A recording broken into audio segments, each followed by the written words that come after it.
Após Sansão ter sido morto pelos filisteus e também ter destruído muitos filisteus, o povo de Israel, a Bíblia vai nos dizer no capítulo 17 de Juízes, que não tinha rei em Israel. E olha bem, no capítulo 17 e o versículo 6, a Bíblia vai falar a seguinte coisa que a gente vai ver. Naqueles dias não havia rei em Israel. Ou seja, não havia um condutor, não havia alguém que conduzisse o povo. No livro de Juízes, a Bíblia vai nos mostrar muitos juízes que guiavam o povo e também davam livramento ao povo através de guerras para poder se livrar dos inimigos. Porque até agora eles estavam na terra que Deus havia prometido. Mas por causa do pecado, Deus permitia que os inimigos invadissem a terra de Israel, né? E ali dominasse o povo. E o povo era dominado pelos seus adversários. E aí Deus sempre levantava juízes. E até aqui onde nós estamos lendo, Sansão foi o último juiz. E aí, no versículo 6 do capítulo 17 diz assim, ó: não havia rei em Israel, cada qual fazia o que parecia direito aos seus olhos. E eles não tinham uma pessoa que conduzisse eles. Não tinha um profeta ali, não tinha um sacerdote, não tinha ninguém. O povo fazia cada um que achava o que era certo.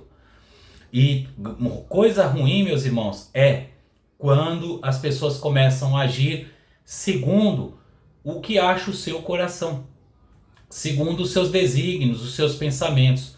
Por isso que nós temos a Bíblia hoje. A Bíblia, ela serve para nos conduzir e nos dar uma direção, uma visão.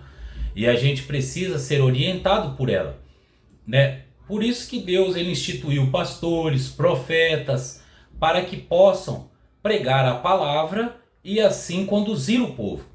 Mas eu queria falar com vocês que nos dias de hoje a gente vê muitas pessoas agindo, fazendo aquilo que parece bem aos seus olhos.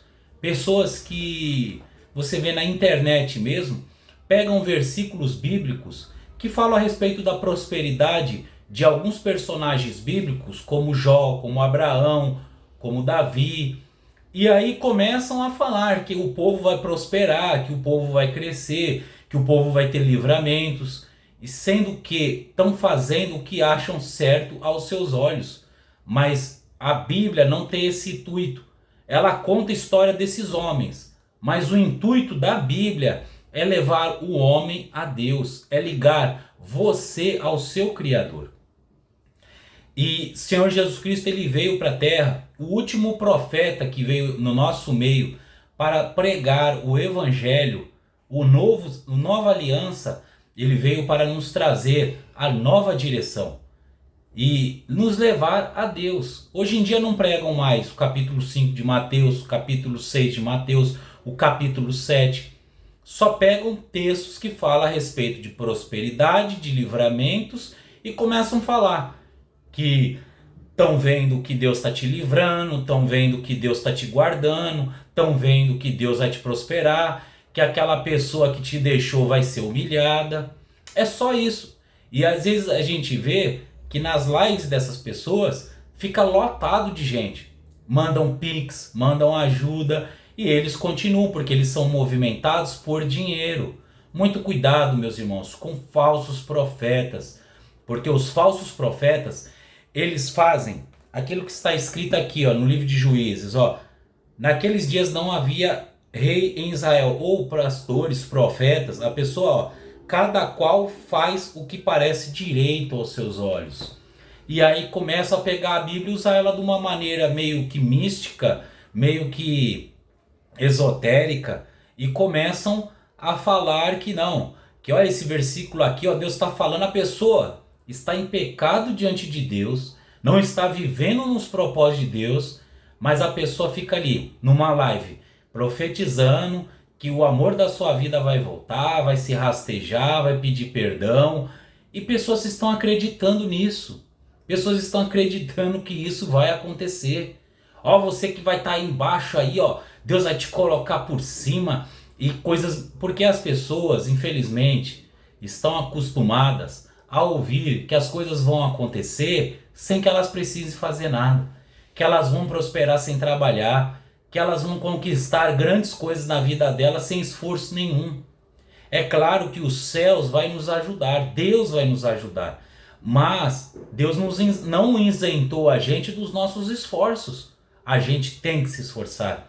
E essas pessoas estão fazendo na internet coisas que é certo aos seus olhos, mas na verdade não é o que a Bíblia está mandando.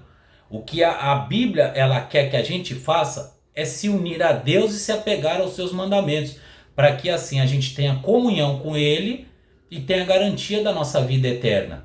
E aí as outras coisas aqui na terra a gente vai fazendo de acordo com nossos esforços e com a ajuda de Deus. Mas primeiramente é a nossa comunhão com Deus. Era o que os israelitas estavam fazendo de errado naqueles tempos. Eles estavam se afastando de Deus e fazendo coisas que achavam que era certo aos seus olhos. Então, meus irmãos, cuidado com falsos profetas, com profetas que prometem mentiras e tentam alegrar o seu coração com essas mentiras.